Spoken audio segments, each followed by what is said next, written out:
The pilot flying should never look down at the fuel switches during the takeoff roll. From the moment the thrust levers are advanced until the aircraft reaches a safe maneuvering altitude, the PF's eyes must remain strictly locked on the runway height and the primary flight instruments. Why the pilot flying never looks down? Tunnel vision risk. At takeoff speeds exceeding 250 miles per hour, taking eyes off the runway even for 1 second can cause the pilot to drift off the central line.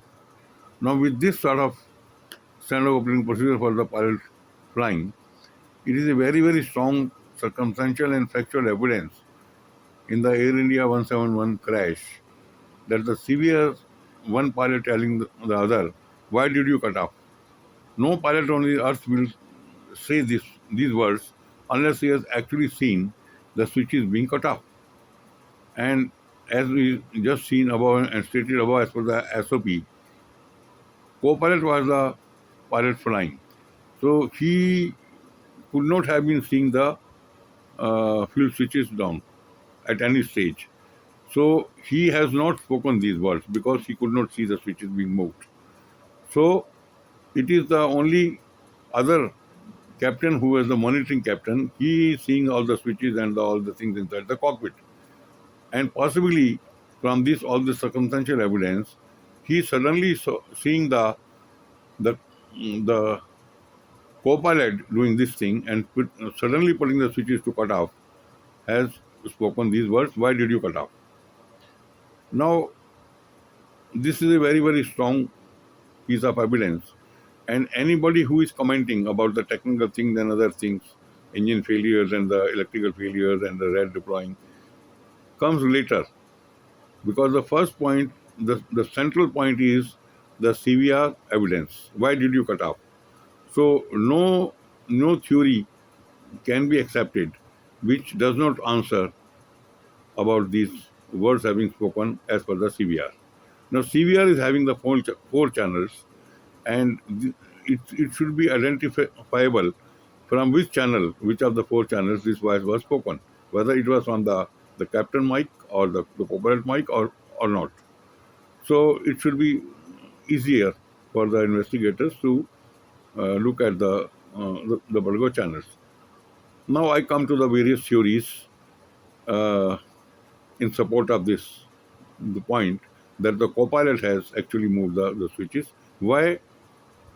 I will come into this theory. Now the theory says, suppose a group of terrorists has planted hundreds of their Zyadi type young boys as co-pilots in various airlines of the world to carry out their missions by supporting their flying training and implanting them into the various airlines through their links.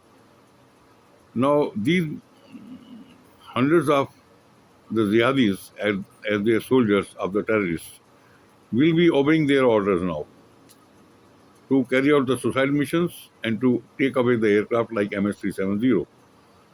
And if this theory is true, then this answers all the 911s, this answers the MS-370, this answers the AI-171. And the investigators must look into so this theory very, very seriously because this answers the MS-370. Why the signals were cut off, why the aircraft changed the course, why there was no mayday signals, why the debris were not found. Everything is answered if we look at this theory that the co-pilot being there, the boy of the mission, as soon as the captain went out to the laboratory or due to some other reason was called out or sent out, the co-pilot captures the cockpit and then after disconnecting all the signals, changes the course and takes the aircraft to a predetermined island where the terrorists are waiting. And what is the objective? The objective is cash, valuables, the aircraft parts, the cargo, the human parts, and maybe the release for the sex for the terrorists. Maybe the terrorists, after having done the 9/11, wanted to have the cash also for their the missions. So they had this modus operandi to take away the aircraft to their these mission boys. Now, if this theory is correct, it is a very, very fearsome fact that many more such accidents can happen, like 9/11, like MS-370, like AI-171.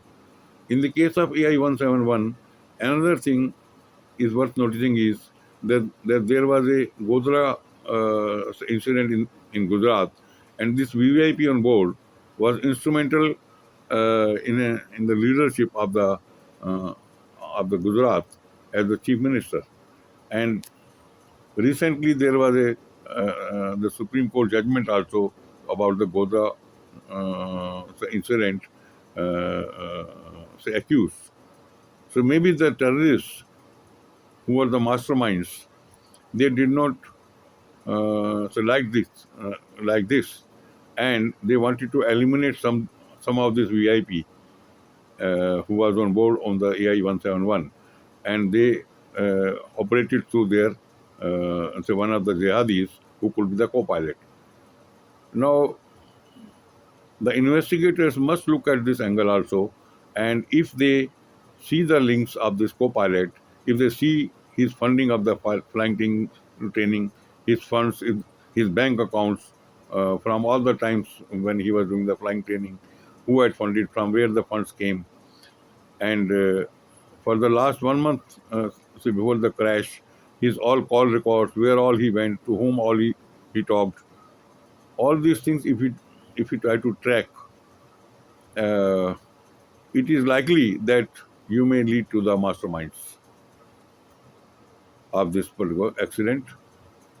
And the fearsome fact is that if this theory is true, if the terrorists are resorting to this sort of a method now, and if really their young boys have been planted in various airlines as their boys who will be obeying them, then all our passengers, innocent passengers, the cabin crews and the pilot are in danger for future also, because these terrorists, through their planted, say young boys, can attack the vulnerable installments, the parliament houses, parliament sessions, and the places of say delicate strategic importance. So, and more, and many more aircraft can disappear like MS-370. So this is a very, very fearsome fact. And now the only solution seems to be that we have to now protect our cockpits. In India, about say 10 to 20,000 flights are say flying daily. So maybe it will be better to keep another 10,000 people in the cockpits. Say, so each cockpit can have a say security commando to safeguard the cockpit. Now this will have to be done. Otherwise, our efforts of putting millions of security personnel on ground for passenger frisking, for the cargo and the luggage scanning will go futile if the terrorists are operating now by this modus operandi of capturing the cockpits and operating through there. All our security efforts at ground will go in vain. And already so many such incidents have happened. And even those cases where the aircraft was say crashed in the hills, even those cases so could be the part of the missions. Maybe in those cases, the young co-pilot who was there in their mission maybe changed his mind. So instead of handing the passengers and the aircraft to the terrorists by taking to the some of the islands which they chose to bring the aircraft, maybe he has changed his mind, and he has crashed the aircraft in the hills, thereby preventing the aircraft and the passengers to go to the terrorists. So thereby he saved his own family also. Because if he had disobeyed the terrorists possibly might have not only killed the co-pilot, but also his family before him. So these are the all the things which are answering, which are getting the answers by this presumption of this theory, and it will be very difficult to refute the existence of this possibility, because by doing this, the terrorists, just by planting one person, can fulfill their mission, while on the ground terrorism they may be losing their more say jihadis. But in this case, just by losing one of their jihadis, they are fulfilling their mission for sure, and say, killing hundreds of people and making the terror like say 9/11 or taking up the aircraft MS-370. So all the the stakeholders, all the concerned, the safety and investigating agencies all over the world, ICAO, FAA, EASA, and all uh, the uh, the regulatory authorities of the countries concerned and investigation bureaus, they must sit together to see this insider threat of the uh, in the form of the co-pilots, the young boys being planted by the terrorists.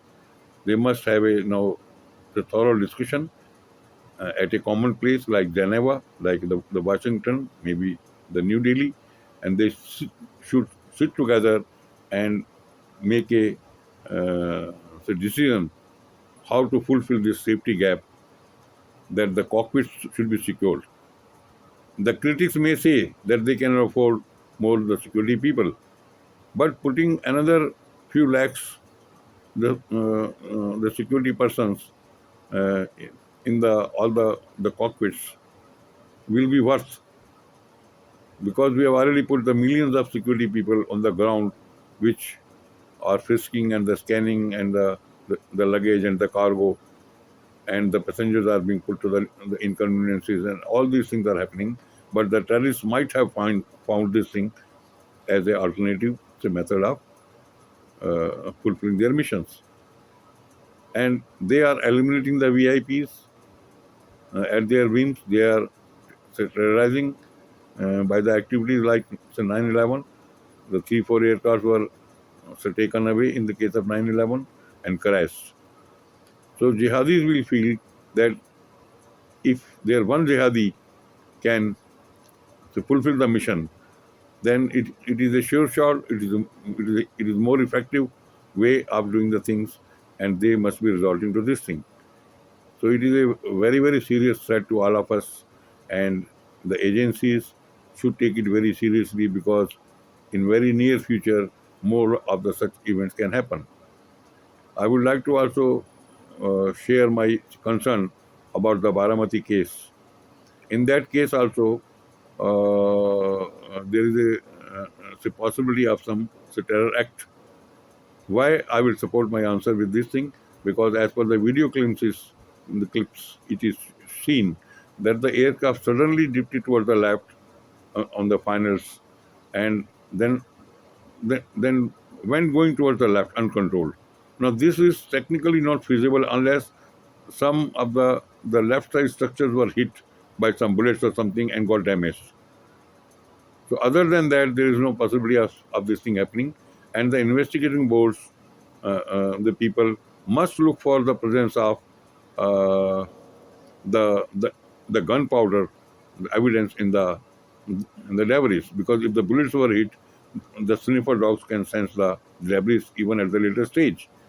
Also, on the left side, whatever are the premises, they must be examined for the presence of the gunpowder smell, and the people should be interrogated if they found some suspicious elements to people during those days in some houses on the rooftops, and the people must be interrogated to, and maybe it will lead to some clues, because here also there was a VVIP on board, and maybe certain people were instrumental in intentionally killing him. Now, likewise, I would like to share my concern about the General Rawat uh, the helicopter crash. In that case also, the debris must be examined for the presence of the gunpowder even now. So the investigation must be reopened, and this point must be specifically checked. Although they have said the element of the terrorism act were ruled out, but they have not substantiated it by anything. No examination was done on the nearby areas. There is no report of any examination done. All the hutments nearby were not, and the people in the range of where the bullet, the AK-47 or something could have fired. So those areas should also be checked for the presence of any evidence of a gunpowder, or the presence of some suspicious people around. The local people should have been or should be interrogated. So maybe even now some clues can come as to the who are the masterminds who have done it, because these possibilities do exist. And any aircraft, or especially the helicopter flying in the hills area, there are certain hutments or temporary structures where the terrorists can hide, and they can hit the helicopter or the aircraft. And if that area is not examined, then these things, this remains a safety gap. So these are the very, very important things for future, that whenever aircraft or the helicopter is flying on the hill areas, uh, uh, from there it has got the access to be fired. Then, especially after the crash, this angle must be, a column must be put in the investigation report, whether the debris were examined for the presence of any, say, gunpowder or some bullets, say, remains in the debris, as well as whether on the nearby areas where the crash occurred. So all those areas should also be scanned for the presence of the bullets, and their outer of the bullets, and the interrogation of the people in the hutments nearby. In the case of uh, AI 171, uh, clearly it is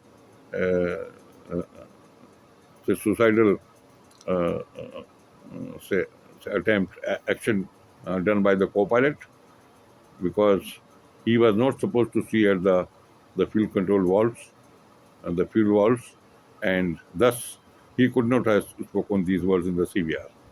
So this is my submission, that these areas must be included in the report.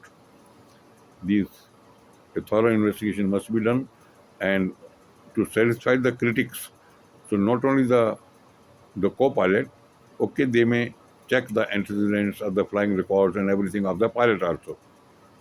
So this way, the critics who are trying to defend the co-pilot, those who are hesitating to tell, no, it was the co-pilot who had pulled the switches off, they will be put to rest. So the investigators may rigorously track all these things about the co-pilot, and hopefully they will get a clue and they will reach towards the masterminds. So this is my submission. You may like to examine these theories. And one more last point I would like to add about uh, this simulation aircraft 370 missing, that certain agencies are now claiming that they can find the debris now, even now.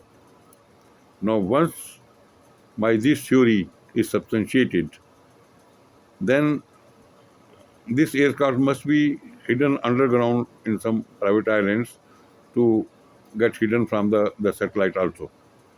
So now, in case now somebody is trying to say that they can still find the debris, and they will claim the money only after the debris are found, my only apprehension and concern is that maybe the terrorists have found this method, that they will now plant the debris in some areas of the sea, and they will be found, and the money will be retrieved by the terrorists as a booty, as a share.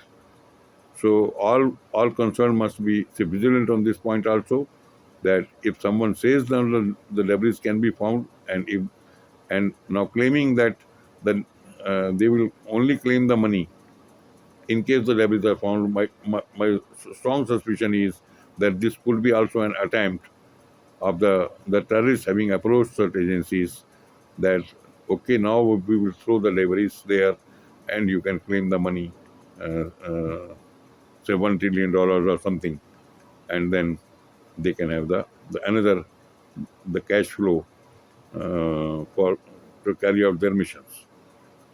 So all concerned may please uh, to look into these points, and I will strongly appeal all the agencies to sit together, have a urgent meeting, and save the people, to save the aircraft, save the cockpit, save the cabin crew, save the passengers, save the pilots, innocents who killed the victims, and these terrorist missions uh, must be prevented.